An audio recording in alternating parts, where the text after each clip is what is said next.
दोस्तों आपसे एक छोटी सी रिक्वेस्ट है, वीडियो को जरूर शेयर किया करें अपने दोस्तों को ताकि दूसरे स्टूडेंट की भी हेल्प हो सके, और वीडियो को लाइक कर दिया करें या फिर कमेंट करके जरूर बता दिया करें ताकि मुझे पता चल सके कि आपको कितना % समझ में आ रहा है या फिर कौन सी चीज़ आपको समझ में नहीं आ रही है। तो अगर आप वीडियो को लाइक करते हैं तो मुझे पता चलता है कि आपको वीडियो मतलब अच्छे से समझ में आ रही है। ठीक है, तो चलिए स्टार्ट करते हैं आज की वीडियो को। यहाँ पे पहला क्वेश्चन है, राजेश अनिल से उतना ही छोटा है जितना यह प्रशांत से बड़ा है।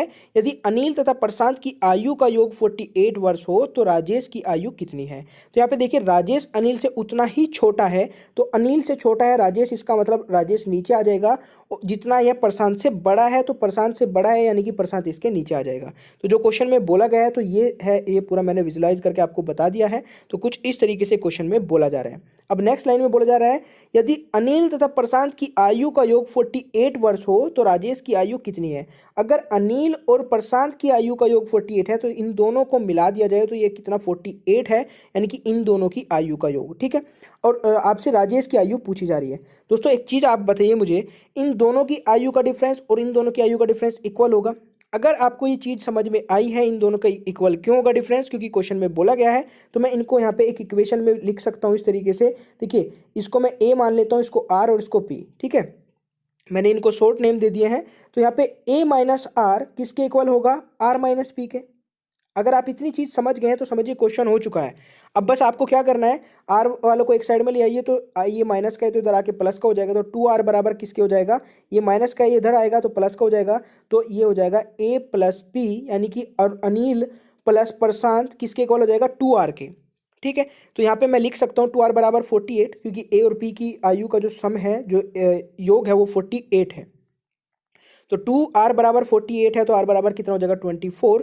तो यहाँ पे राजेश की आयु कितनी हो जाएगी, 24 वर्ष। तो यही आपका राइट आंसर हो जाएगा। आई होप कि आपको क्वेश्चन समझ में आ गया होगा। ठीक है, अगर समझ में आ गया तो जल्दी से लाइक कर दीजिए, और नहीं समझ में आया तो कमेंट बॉक्स में बताइए, क्योंकि नेक्स्ट वीडियो में कवर कर लिया जाएगा। नेक्स्ट क्वेश्चन पे चलते हैं। नेक्स्ट आपका क्वेश्चन है एज से। इससे पहले वीडियो में कई बच्चों ने बोला था कि सर एज से क्वेश्चन कराइए क्योंकि कुछ प्रॉब्लम्स आ रही हैं, तो आप इसको अच्छे से समझिएगा, कई प्रॉब्लम आपकी क्लियर हो जाएगी यहीं से। यहाँ पे बोला जा रहा है 10 वर्ष पूर्व एक व्यक्ति की आयु अपने पुत्र की आयु का 3 गुनी थी। तो यहाँ पे पुत्र और पिता और पुत्र की आयु का रेशो बता दिया गया 10 वर्ष पहले का। तो मैं बोल सकता हूँ फादर और सन की एज का 10 वर्ष पहले का रेशो 3:1 है, क्योंकि यहाँ पे बोला गया पिता की आयु पुत्र की आयु का 3 गुना थी। यानी कि सन की अगर आयु 1 है, पुत्र की आयु अगर 1 है, तो फादर की आयु कितनी हो जाएगी, 3 हो जाएगी, क्योंकि 3 गुना है। और ये कब का रेशो है, 10 वर्ष पहले का। ठीक है, नेक्स्ट लाइन में बोला जा रहा है 10 वर्ष बाद पिता की आयु पुत्र की आयु से दुगनी हो गई। तो 10 वर्ष बाद का रेशो भी हमें पता चल गया। तो सन की आयु अगर 1 होगी तो फादर की आयु कितनी हो जाएगी, 2 हो जाएगी, यानी कि दुगनी हो जाएगी।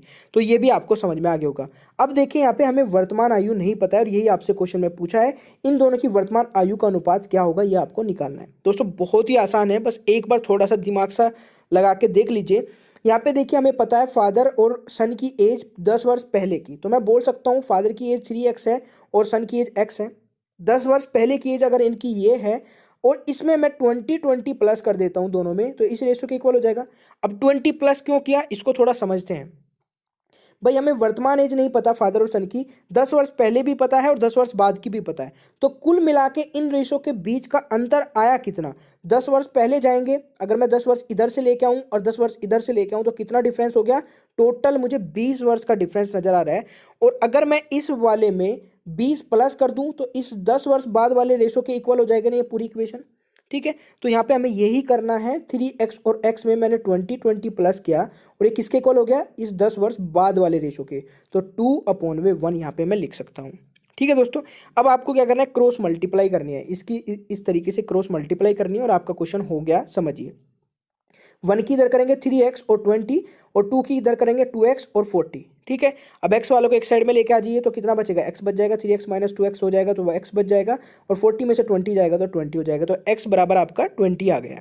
अब यहाँ से मैं देखिए, आप इस क्वेश्चन को 2 तरीके से कर सकते हैं। अगर आप इन दोनों में मल्टीप्लाई करते हैं इस x की, यानी कि ये 2x और 3x मान के, तो इसमें से आपको 10 माइनस करना पड़ेगा, क्योंकि वर्तमान में ले जाने के लिए हमें क्या करना है भाई, पीछे ले जाना पड़ेगा ना।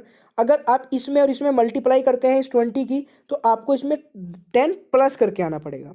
ठीक है। तो अगर मैं इससे करता हूँ, ठीक है, 3 और x में, तो 3 और x की मल्टीप्लाई करेंगे तो 3x में 20 की मल्टीप्लाई कर देंगे क्योंकि x की वैल्यू आपको 20 मिल चुकी है और x की तो 20 है ही। तो यहाँ पे 60 और 20 आपको मिल गई, 10 वर्ष पहले की आयु फादर और सन की। अब पूछा हमें प्रेजेंट का रेशो, वर्तमान का रेशो, तो ये हमें 10 वर्ष पहले का मिला है तो 10-10 अगर मैं प्लस कर दूँ तो वर्तमान का एज बन जाएगी। अगर वर्तमान की एज पूछी जाती यानी कि आपका एज हो जाती 70 और 30, ये आपका राइट आंसर हो जाता। अगर एज नहीं पूछी गई, रेशो पूछा गया तो 0 हटा दीजिए, 7 और 3 आपका रेशो बन जाएगा, तो यही आपका राइट आंसर हो जाएगा। आई होप कि आपको समझ में आ गया होगा। ठीक है, तो चलिए नेक्स्ट क्वेश्चन पे चलते हैं।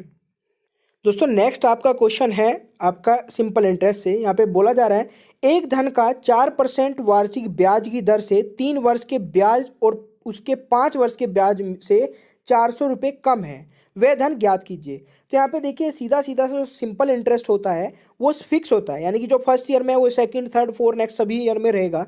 तो यहाँ पे जो बोला गया है 3 वर्ष और 5 वर्ष का डिफरेंस, तो कितना है इन दोनों के बीच का डिफरेंस 2, यानी कि 2 वर्ष में जो इंटरेस्ट लगा है वो कितना है 400 है। तो 2 वर्ष का आपको 400 इंटरेस्ट मिल गया। प्रिंसिपल आपसे पूछा है यानी कि मूलधन आपसे पूछा है, वह धन ज्ञात कीजिए, धन आपको बताना है यानी कि मूलधन ही है वो। तो आपको ईयर पता चल गया, सिंपल इंटरेस्ट पता चल गया, रेट आपको पहले से क्वेश्चन में बता रखा था, तो बस सीधा सीधा P into R into T upon में 100 वाला फॉर्मूला अप्लाई करिए और आप इस क्वेश्चन को सोल्व कर लेंगे। तो यहाँ पे देखिए SI कितना देखा 400, यहाँ पे 400 लिख लिया। P आपको निकालना है, R कितना है 4 और रेट कितना, ओ सॉरी ईयर कितना है 2 ईयर का इंटरेस्ट है, अपॉन में 100 रख लीजिए। तो देखिए इससे 4 से जाएगा ये 25 बार और इसको आप सोल्व करेंगे पूरे के पूरे को क्रॉस मल्टीप्लाई करके, तो कितना हो जाएगा इस तरीके से।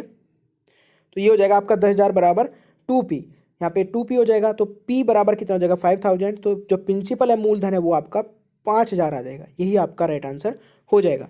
एक क्वेश्चन और देखते हैं इसी तरीके का, ये थोड़ा सा और अच्छा है। यहाँ पे बोला जा रहा है कोई धन साधारण ब्याज की दर से 3 वर्ष में 575 तथा 5 वर्ष में 625 हो जाता है, ब्याज की दर ज्ञात कीजिए। अब यहाँ पे आपको रेट बताना है, रेट ऑफ इंटरेस्ट क्या है। तो ये भी बहुत सिंपल है, देखिए स्टेप बाय स्टेप क्वेश्चन को करिएगा, कभी भी प्रॉब्लम नहीं आएगी, कभी भी फंसेंगे नहीं क्वेश्चन में और आंसर 100% करेक्ट आएगा। स्टेप का मतलब ये होता है कि सबसे पहले आपने क्वेश्चन को अच्छे से पढ़ना है। कैसे पढ़ना है, कोई धन साधारण ब्याज की दर से 3 वर्ष में 575, यानी कि साधारण ब्याज से SI से सिंपल इंटरेस्ट से 3 वर्ष में 575 हो जाता है और 5 वर्ष में 625 हो जाता है। तो सिंपल इंटरेस्ट में आपका जो इंटरेस्ट लगता है वो फिक्स होता है, मैंने इससे पहले क्वेश्चन में बताया था। तो 3 वर्ष में अगर 575 है और 5 वर्ष में 625 है तो ईयर का डिफरेंस देखिए 2 है और इंटरेस्ट का डिफरेंस आपका 25 है। ठीक है, 25 नहीं होगा, शायद 50 होगा। ठीक है, देखिए ये 75 है ना, हाँ, तो यहाँ पे 50 होगा, तो इंटरेस्ट का डिफरेंस कितना है 50 है। अब देखिए 2 साल में अगर 50 रुपये लग रहा है तो हर साल कितना लगता होगा भाई, इंटरेस्ट तो फिक्स रहता है ना सिंपल इंटरेस्ट में, तो हर साल ये 25 लगता है, यानी कि 25 इंटरेस्ट हर साल लगता है। अगर मैं ये निकाल लूँ कि पहले 3 साल में कितना इंटरेस्ट लगा था तो मेरा क्वेश्चन हो जाएगा, क्योंकि देखिए कैसे हर साल 25 इंटरेस्ट लग रहा है, 3 साल में कितना लगा 75 इंटरेस्ट लगा होगा।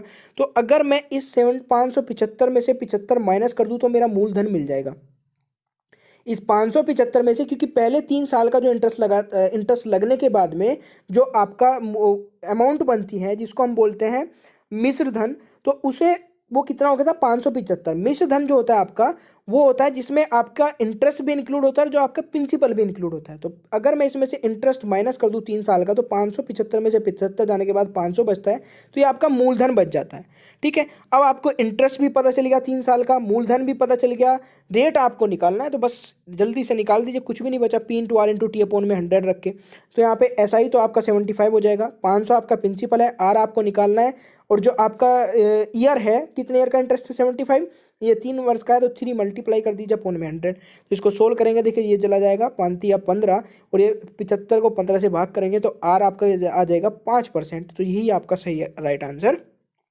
हो जाएगा। आई होप कि आपको ये क्वेश्चन भी समझ में आ गया हो। ठीक है दोस्तों, चलिए फिर नेक्स्ट क्वेश्चन पे चलते हैं। देखिए दोस्तों, इससे पहले ही जो वीडियो थी उसमें मैंने क्वेश्चन कवर कराया था जहाँ पे कुछ बच्चों ने इसमें डाउट बोला कि सर ये क्वेश्चन एक बार और बताइए, और अब ये दूसरे टाइप का क्वेश्चन है, बट आप में इसका मतलब इसमें भी ट्रिक वही यूज हो रही है जो इससे पहले वाले क्वेश्चन में हुई थी, यानी पहले जो पार्ट मैंने अपलोड किया था। बस थोड़ा सा ध्यान से देखिएगा, क्वेश्चन वही लगेगा आपको। इसमें बोला जा रहा है किसी बर्तन में 50 लीटर द्रव्य रखा है जिसमें से 5 लीटर द्रव्य निकाला जाता है, उतना ही दूसरा द्रव्य डाल दिया जाता है। और यह क्रिया 3 बार की जाती है, अंत में बर्तन में पहले द्रव्य की मात्रा कितनी रह जाएगी। तो देखिए जो इसकी ट्रिक होती है बहुत ही सिंपल सी ट्रिक है आपकी एक्स 1 - y अपोन में एक्स अपोन में एन, सॉरी अपोन में आपका एक्स ही आएगा, ठीक है। एक्स 1 - y अपोन में एक्स अपोन में यानी कि एन, यहाँ पे एन का मतलब है कितने बार रिपीटेशन हो रही है, ठीक है। तो यहाँ पे बोला जा रहा है किसी बर्तन में 50 लीटर द्रव्य रखा जाता है, जिसमें से 5 लीटर द्रव्य निकाला जाता है, उतना ही दूसरा द्रव्य डाल दिया जाता है। अब देखिए जब इसमें से 5 लीटर द्रव्य निकाला जाएगा, एक बर्तन है उसमें 50 लीटर द्रव्य है, उसमें से 5 लीटर एक द्रव्य निकाला गया और 5 ही डाल दिया गया, फिर एक और फिर 5 लीटर द्रव्य निकाला, फिर दूसरा द्रव्य डाल दिया, फिर 5 लीटर निकाला, फिर दूसरा द्रव्य डाल दिया, ये 3 बार किया गया है। अब इस 3 बार को आपको अलग अलग बार थोड़े ही करेंगे, तो ऐसे तो आपको 15-20 मिनट लग जाएंगे इस क्वेश्चन को सोल्व करने में, बट इसको ट्रिक से सोल्व करेंगे तो मुश्किल से 10 से 15 सेकंड लग सकती हैं। देखिए कैसे, अब यहाँ पे x जो है आपकी टोटल जो द्रव्य होता है वो लेना होता है हमें, तो ठीक है यहाँ पे x 1 माइनस जो बार बार निकाला जा रहा है, तो 1 - 5 अपोन में ये वाला x जो टोटल है वो फिर वही आपका 50, और ये जितनी बार रिपीट करने के लिए बोला जाएगा। क्वेश्चन को कराने का मकसद ये है कि जब यहाँ पे एक ही क्वांटिटी को बार बार निकाला जा रहा है और बार बार डाला जा रहा है, तो बस आपको यहाँ पे n की वैल्यू रख देनी है, n की वैल्यू जितनी बार रिपीट करने के लिए बोला जाए। तो यहाँ पे बोला जा रहा है दूसरा द्रव्य डाल दिया जाता है, यह क्रिया 3 बार की जाती है, तो 3 बार की जाती है, तो बस यहाँ पे आपको 3 रख देना है पावर, ठीक है। तो अब इसको सोल्व कर लेते हैं। देखिए कितना हो जाएगा, 50 की एक में करेंगे 50 और -5 तो 45/50, तो 50 ब्रैकेट ये 3 हो जाएगा। अब इसको आप इसका क्यूब नहीं करेंगे, यहाँ पे सीधा सीधा इसको 3 बार लिख लेंगे, 50 × 45/50, 45/50, 45/50। अब इसको सोल्व करिए, ये हो जाएगा आपका, देखिए जैसे 50 से 50 गया, ठीक है, ये आपका चला जाएगा 5 से 10 बार, ठीक है, ये चला जाएगा 9 बार, ये भी चला जाएगा आपका 10 बार और ये भी चला जाएगा 9 बार। अब इसको और सोल्व कर लेते हैं, 5 दूनी ये हो जाएगा 5 से कट जाएगा, ठीक है, इसी तरीके से। तो यहाँ पे ये भी चला जाएगा 9 से 5 बार, तो यहाँ पे बहुत सारी चीज़ें ऐसी कट जाती हैं। नीचे कितना बचेगा 20, और इन सभी की मल्टीप्लाई कर लेंगे तो ये कितना हो जाएगा 729, तो 729 को 20 से भाग करेंगे तो 36.45 आपका राइट आंसर आ जाएगा। तो ये होता है, ये वाली कंडीशन में मतलब एक बार फॉर्मूला अप्लाई करना होता है जब बार बार वही क्वांटिटी को बार बार निकाला जा रहा है और डाला जा रहा है, बस आपको पावर बढ़ा देना है। अगर यहाँ पे बोलते 4 बार निकाला, 4 बार इसी चीज़ को रिपीट करते 4, 5 बार बोलते तो 5, बस इतना आपको चेंज करना था, ठीक है। चलिए नेक्स्ट क्वेश्चन पे चलते हैं। नेक्स्ट आपका क्वेश्चन है, 2 रेलवे स्टेशन ए तथा बी एक दूसरे से 220 मीटर की दूरी पर है। एक रेलगाड़ी ए से 80 किलोमीटर प्रति घंटा की चाल से बी की ओर जाती है और 30 मिनट बाद दूसरी रेलगाड़ी 100 किलोमीटर प्रति घंटा की चाल से बी से ए की ओर जाती है। दोनों रेलगाड़ी ए से कितनी दूरी पर मिलेगी ये आपको बताना है। देखिए यहाँ पे 2 स्टेशन है ए और बी, दोनों के बीच की जो दूरी है वो 220 किलोमीटर है, ठीक है भाई। इनके बीच की दूरी कितनी है, 220 किलोमीटर है। और यहाँ पे बोला जा रहा है ए से 80 किलोमीटर प्रति घंटा की चाल से, देखिए एक ट्रेन तो ए से चलती है 80 किलोमीटर प्रति घंटा की चाल से बी की तरफ को, और एक फिर चलती है 30 मिनट बाद बी से ए की तरफ को, यानी कि एक दूसरे की तरफ को चल रही हैं। दोनों की चाल भी अलग अलग है, एक 80 किलोमीटर प्रति घंटा चलती है, एक 100 किलोमीटर प्रति घंटा चलती है। यहाँ पे क्वेश्चन में जो छोटा सा ट्विस्ट है वो ये है कि बी की साइड से ट्रेन चलती है जो वो आधा घंटा लेट चलती है, आधा घंटे बाद चलती है, ये आधा घंटा पहले चल लेती है। अब पूछा जा रहा है कि जब ये कहीं पे मिलेंगी, जब एक दूसरे की तरफ को चल रही है तो कहीं ना कहीं तो मिलेंगी ना, जब ये कहीं पे मिलेंगी तो वहाँ से ए की दूरी कितनी होगी, यानी कि ए से कितनी दूरी पर आके मिलेंगी ये आपको बताना है। भाई आपको एक चीज़ ध्यान रखनी है, जो भी ट्रेन पहले चलती है तो जितना डिस्टेंस वो कवर करेगी पहले चल के वो टोटल डिस्टेंस में से माइनस कर लेते हैं। शायद ये क्वेश्चन मैंने पहले भी आपको कवर कराया है, यहाँ पे किसी स्टूडेंट ने पूछा होगा कि ये क्वेश्चन समझ में नहीं आया इसलिए मैंने दोबारा लिया है। तो यहाँ पे 220 में से उस 40 को माइनस करेंगे तो कितना आ जाएगा आपका 220 - 40। अब ये कवर करेंगे कौन, दोनों ट्रेन मिलके, तो दोनों की स्पीड को प्लस कर देंगे, तो दोनों की स्पीड को प्लस करेंगे कितना हो जाएगा 180 किलोमीटर, और 120 में से 40 माइनस करेंगे ये भी 180 किलोमीटर ही हो जाएगा। तो 180 को 180 से भाग करेंगे तो 1 घंटे में दोनों मिल जाएगी। बट ये नहीं पूछा आपसे 1 घंटे में दोनों मिल जाएंगी या कितनी देर में मिलेगी, ये पूछा है कि ए से कितनी दूरी पर मिलेगी। तो आप मुझे खुद बताइए, ए आधा घंटा पहले चली थी ट्रेन, तो इसका मतलब 40 तो ये पहले कवर कर चुकी थी। फिर ये यहाँ पे 1 घंटे में मिलेंगी, इसका मतलब 1 घंटा फिर चली होगी ये ट्रेन, तो 80 किलोमीटर प्रति घंटा चलती है तो 1 घंटे में 80 किलोमीटर फिर चली होगी। तो कुल मिला के 120 किलोमीटर की दूरी पर आके मिलेंगी ये दोनों ट्रेन। जब ये कहीं पर मिलेंगी तो ए की दूरी से 120 किलोमीटर दूर आ चुकी होगी ए वाली ट्रेन। तो आई होप कि आपको ये क्वेश्चन समझ में आ गया होगा। तो 120 इज द राइट आंसर। चलिए फिर नेक्स्ट क्वेश्चन पे चलते हैं। दोस्तों नेक्स्ट आपका क्वेश्चन है, दो पाइप एक टंकी को क्रम 15 घंटे 12 घंटे में भर सकते हैं तथा तीसरा पाइप इस भरी टंकी को 4 घंटे में खाली कर सकता है। टंकी में यह पाइप क्रम 8 बजे 9 बजे और 11 बजे प्रातः खोल दिए जाते हैं। टंकी कितने बजे कितने बजे टंकी कितने बजे खाली होगी। सॉरी ये दो बार लिखा गया यार। ठीक है, कितने बजे खाली होगी ये आपको बताना है। ठीक है, एसएससी रेलवे 2005 और 2006 में ये क्वेश्चन पूछा गया है, तो इसको देख लेते हैं। अच्छा क्वेश्चन है। देखिए यहाँ पे मैंने बोला है आपको, जब भी ये कोई इस टाइप का क्वेश्चन करना है, टाइम एंड वर्क का हो चाहे पाइप एंड सिस्टम का हो, जैसे जैसे इन्होंने बोला है वैसे वैसे लिख लेते हैं। तो ए से जो है दो पाइप 15 घंटे और 12 घंटे में भरते हैं, तो जिसमें से ए पाइप मैं मान लेता हूँ 15 घंटे में भरता है, बी पाइप 12 घंटे में भरता है और सी पाइप जो खाली करने वाला है 4 घंटे में खाली कर देता है पूरी टंकी को। तो इनका एलसीएम ले लेंगे, एलसीएम से हमें टोटल कैपेसिटी पता चल जाएगी। टैंक की टोटल कैपेसिटी कितनी है, तो 60 ले लिया, तो 60 है टोटल कैपेसिटी ऑफ टैंक आ जाएगी। ठीक है, तो टैंक की टोटल कैपेसिटी कितनी आ गई, 60 यूनिट आ गई। अब ये ए पाइप 1 घंटे में कितना भरता होगा, 60 को 15 से भाग करेंगे तो 4 आ जाएगा, यानी कि हर एक घंटे में 4 यूनिट भरता होगा। फिर 60 को 12 से भाग कर देंगे तो बी पाइप 1 घंटे में 5 यूनिट पानी भरता होगा और 60 को 4 से भाग कर देंगे तो सी पाइप 1 घंटे में 15 यूनिट पानी निकाल लेता होगा। अब देखिए आप खुद सोच सकते हैं, ये दोनों मिलके 9 यूनिट पानी भरेंगे और ये अकेला ही 15 यूनिट पानी खाली कर देगा, तो इसका मतलब टैंक तो भरेगा नहीं अगर साथ में खोल दीजिए। तो इसलिए इन्होंने बोला है कि एक तो पहले 8 बजे खुलेगा, फिर एक 9 बजे खुलेगा और फिर लास्ट वाला पाइप सी 11 बजे खुलेगा। तो यहाँ पे जब 8 बजे वाला पाइप हम खोलेंगे तो 1 घंटे में 4 भरता है, तो 8 से 9 तक खुला रहेगा अकेला ये, तो 1 घंटे में 4 यूनिट पानी भरेगा, तो 4 तो ये हो गया। फिर दूसरा बोला जा रहा है 9 बजे दूसरा पाइप खुलेगा, तो 4 तो ये पहले मतलब ये 8 बजे वाला पहले एक पाइप खुल चुका था, फिर बी भी खुल जाएगा, यानी कि 11 बजे तक ये दोनों पाइप चलेंगे। तो ये दोनों मिलके 9 यूनिट पानी भरते हैं, तो 2 घंटे में कितना भर देंगे, 18 यूनिट पानी ये भर देंगे। तो कुल मिला के अभी तक 11 बजे तक, क्योंकि 11 बजे तो फिर सी भी खुल जाएगा ना, 11 बजे तक 22 यूनिट पानी भरा जा चुका होगा। तो 60 में से 22 यूनिट पानी अभी तक भरा जा चुका है। पर दोस्तों आपसे ये नहीं पूछा जा रहा है कि कितना पानी भरा जाएगा या फिर कितना पानी अभी तक भरा गया है, यहाँ पे पूछा जाएगा कि खाली टंकी कितनी देर में हो जाएगी, किस टाइम तक हो जाएगी, ये आपको बताना है। अब मुझे ये बताइए, टैंक की कैपेसिटी 60 लीटर की है, बट अभी तक 22 लीटर पानी भरा गया है। अगर टैंक इसमें सी वाला पाइप भी खोल दिया जाए तो अब पानी भरेगा नहीं, निकलना स्टार्ट हो जाएगा, क्योंकि ये पानी ज़्यादा खाली करता है भरने के कंपेयर में। ये केवल 9 यूनिट पानी डाल पाते हैं 1 घंटे में और उसी घंटे में 15 यूनिट पानी निकाल देता है, तो पानी निकलेगा जाएगा नहीं। कितना निकलेगा, हर एक घंटे में 6 यूनिट पानी निकलेगा। तो जो अभी तक 22 यूनिट पानी भरा था इन दोनों ने मिलके 11 बजे तक, उसको खाली करना स्टार्ट हो जाएगा। तो कितनी देर में खाली होगा, 22 को 6 से भाग कर देंगे तो 3 घंटे 40 मिनट, यानी कि 4/6 को हम मल्टीप्लाई कर देंगे 60 से, तो मिनट हमारी मिल जाएगी। तो 40 मिनट लगेंगे, 3 घंटे 40 मिनट में टैंक खाली हो जाएगा। अब यहाँ पे मुझे पता चल गया 3 घंटे 40 मिनट में ये हमारा टैंक खाली हो जाएगा। तो किस टाइम तक खाली हो जाएगा, तो 11 के बाद काउंट कर लीजिए, 11 से 12, 12 से 1, 1 से 2, 2:40 पे टैंक खाली हो जाएगा। यही दोस्तों आपसे क्वेश्चन में पूछा गया था कि किस टाइम तक टैंक खाली हो जाएगा। आशा करता हूँ कि क्वेश्चन समझ में आ गया होगा। अगर समझ में आया तो लाइक कर दीजिए। चलते हैं नेक्स्ट क्वेश्चन पे।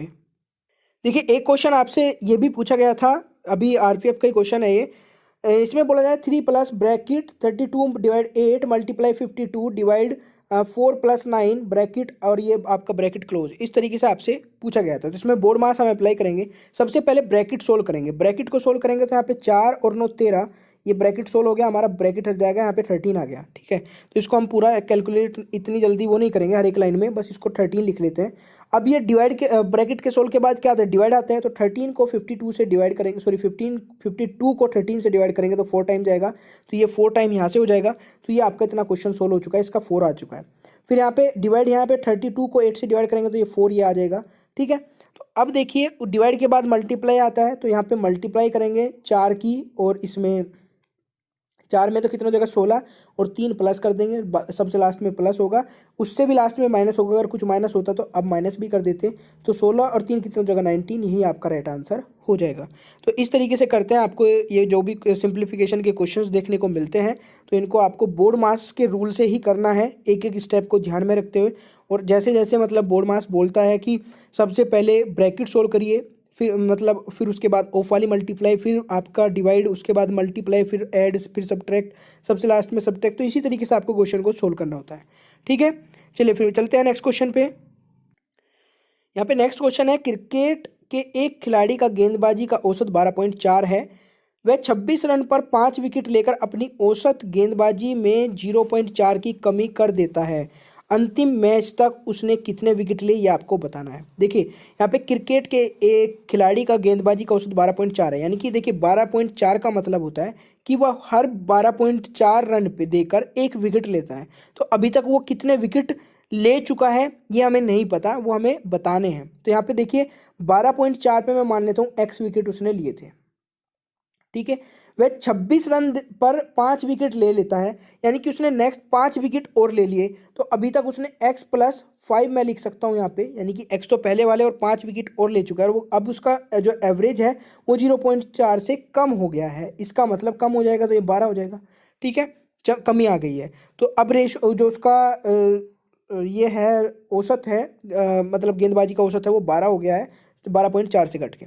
अब यहाँ पे देखिए सीधा सीधा सा ये आता है कि अगर उसे 5 विकेट लेने थे, जो पहले के रेशो पहले बिना उसका औसत गिरे अगर उसे वो रन लेने थे, यानी कि कितने रन पे वो विकेट लेने थे, तो 12 पंजे 60, यानी कि 60 रन पे उसे विकेट लेने थे 5। बट एक्चुअली हुआ क्या, इसने 26 रन पे ही 5 विकेट ले लिए। तो इसका मतलब उसने कितने कम रन पे विकेट लिए, 26 माइनस कर देंगे 60 में से, तो ये आपका 34 कम रन पे उसने विकेट लिए। अब ये 34 इसमें डिस्ट्रीब्यूट होंगे, जिसकी वजह से ये औसत गिरा है, ठीक है। तो 0.4 की इसमें मल्टीप्लाई कर देंगे 34, यानी कि x मल्टीप्लाई 0.4 किसके इक्वल होगा, 34 के। तो यहाँ पे x की वैल्यू हमारी निकल के आ जाएगी।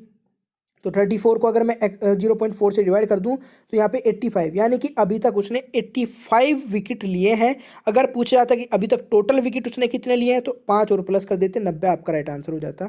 बट यहीं पे क्वेश्चन में यहीं तक ही आपसे पूछा गया था, तो 85 is the right answer. I hope कि आपको क्वेश्चन समझ में आ गया होगा। चलिए फिर नेक्स्ट क्वेश्चन पे चलते हैं।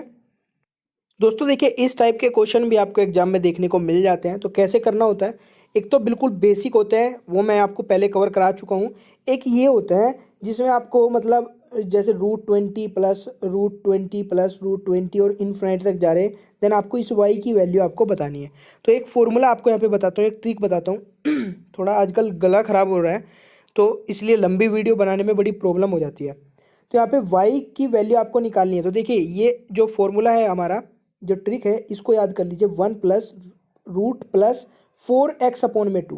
भाई ये याद करना पड़ेगा, इसके बिना आप इसको सोल्व नहीं कर पाएंगे, क्योंकि इससे आप सारे क्वेश्चन सोल्व कर लेंगे जितने भी ये इस टाइप के क्वेश्चंस होते हैं। रूट अंडर रूट के अंदर रूट, इस तरीके से जो भी क्वेश्चन होते हैं इसे आप यूज करके कर सकते हैं। देखिए इससे आसान तरीका भी मैंने बताया, बट वो सभी जगह अप्लाई नहीं होता है। वो हर एक क्वेश्चन में अप्लाई नहीं होगा, तो इसलिए इसको याद कर लीजिए। तो यहाँ पे y बराबर 1 प्लस √1 प्लस 4 इंटू 20 अपॉन में 2 आ जाएगा आपका, क्योंकि बस यहाँ पे x की जगह आपको 20 रखना है। इसको सोल्व करेंगे तो कितना हो जाएगा, 1 प्लस √1 प्लस 80 अपॉन 2, तो ये कितना हो जाएगा, 81 हो जाएगा रूट के अंदर। तो 1 प्लस √81 अपॉन 2, या तो आपका ये आंसर होगा या फिर आपको ये हो जाएगा, रूट हट जाएगा तो यहाँ पे 9 आ जाएगा, ठीक है। तो 1 प्लस 9 अपॉन में 2, यानी कि 5 आपका राइट आंसर आ जाएगा। तो जो भी आपसे पूछ जाए उसी तरीके से आप इसको सोल्व कर सकते हैं। देखिए एक और देख लेते हैं, एक फैक्टर वाला मेथड होता है। देखिए जैसे ये तो हम फैक्टर वाले से कर सकते थे, ठीक है, बट ये वाला जो क्वेश्चन है आपका 13, अब इसके क्या फैक्टर करेंगे आप, तो इसलिए ये वाला फॉर्मूला बनता है, और इसी से आप सारे क्वेश्चन जिसके फैक्टर हो सकते हैं और जिसके नहीं हो सकते सब में अप्लाई हो सकता है। तो इसलिए मैं डायरेक्ट आपको ये फॉर्मूला ही बता रहा हूँ, क्योंकि इसको याद कर लेंगे तो आपका ईजिली बन जाएगा क्वेश्चन, ठीक है। यहाँ पे ध्यान रखिएगा, अगर प्लस है तो प्लस यहाँ पे कर देंगे, अगर माइनस है तो यहाँ पे 1 माइनस लिखेंगे, ठीक है। तो 13 माइनस रूट ये आपका जा रहा है, तो ये भी आपको वैसे ही करना है, बस x की जगह आपको 13 लिख लेना है, 1 मतलब -1 प्लस √1 प्लस 4 इंटू 13 अपॉन 2। तो कितना हो जाएगा, इनकी मल्टीप्लाई करेंगे +1 करेंगे तो ये आपका 53 आ जाएगा। तो 1 माइनस प्लस यही आपका राइट आंसर हो जाएगा, यानी कि इसको सोल्व करने की जरूरत नहीं है, इतना ही आपको क्वेश्चन में जो ऑप्शन होंगे वो लिखे मिल जाएंगे। अब ये है जैसे आपका, जब भी आपको फाइंड द वैल्यू ऑफ ऐसे रूट के अंदर रूट आपका होता है, ठीक है, तो जो भी इसके अंदर होता है वही इसका राइट आंसर हो जाता है। बस यही इसका शॉर्ट ट्रिक और यही आपका आंसर है, ठीक है। फाइंड द वैल्यू अगर आपसे पूछी जाती है, रूट इसमें कुछ प्लस माइनस नहीं लगा होता और इन्फिनिटी तक ये जा रहा है, तो बस जो भी इसके अंदर होगा वही आपका राइट आंसर। आशा करता हूँ कि आपको समझ में आ गया होगा, ठीक है। चलिए नेक्स्ट क्वेश्चन पे चलते हैं। यहाँ पे एक क्वेश्चन है आपका, 25% की छूट देकर 20% का लाभ लेने के लिए अंकित मूल्य क्रय मूल्य से कितने प्रतिशत अधिक रखना होगा। देखिए हमारा सीपी जो होता है वो 100 होता है, एमआरपी हमारी एक्स मान लेते हैं, अभी पता नहीं है, ठीक है। तो हमें पूछा है कि 25% की छूट देकर भी 20% का लाभ लेने के लिए अंकित मूल्य क्या रखना होगा, ये आपको बताना है। तो जब 25% की आप छूट देंगे तो 100 में से छूट देंगे तो कितना हो जाएगा आपकी छूट देने के बाद में 75। अब मेरे को वो जो चीज़ है वो 120 बनानी है, यानी कि उसमें 20% का मुझे प्रॉफिट ऐड करना है। तो एक्स का यानी कि एमआरपी का जब मैं 75% निकालूं तो वो मेरे 120 के इक्वल आना चाहिए। समझे आप इस चीज़ को भाई। जो छूट देने के बाद में 25% की जब मैं वो एमआरपी का कैलकुलेट करूं छूट देने के बाद में परसेंटेज, वो 120 के इक्वल आनी चाहिए, यानी कि 20% का प्रॉफिट उसमें इंक्लूड होना चाहिए। तो जब मैं एक्स का 75% निकालूं वो 120 के इक्वल होना चाहिए। तो ये एक मेरी इक्वेशन बन गई। अब मैं इसकी करूंगा क्रॉस मल्टीप्लाई, तो यहाँ पे कितना हो जाएगा 75x बराबर ये हो जाएगा 12,000 यानी कि 12,000। इसको डिवाइड कर देंगे 75 से तो ये आपकी एक्स की वैल्यू आ जाएगी 160। तो जो एमआरपी है आपकी वो कितनी हो जाएगी, एक्स की वैल्यू 160 है, यानी कि एमआरपी आ गई, क्योंकि एमआरपी हमने एक्स माना था। तो एक्स की वैल्यू आपको 160 मिल गई है। हमारी सीपी कितनी थी, 100 थी। तो कितना परसेंट अधिक रखना होगा भाई, इन दोनों का डिफरेंस देखिए 60% है, तो अधिक रखना होगा आपको 60%। यही आपका सही आंसर हो जाएगा। दोस्तों आई होप कि आपको ये समझ में आ गया होगा। देखिए कितना परसेंट अधिक रखना है, 60% अधिक रखना है, ठीक है। जो भी क्वेश्चन समझ में नहीं आते कमेंट बॉक्स आपके लिए खुला है, उसमें बता दिया करें। अगर समझ में आ जाते तो लाइक कर दिया करें ताकि मुझे समझ में आ जाए कि हाँ आपको समझ में आ गया।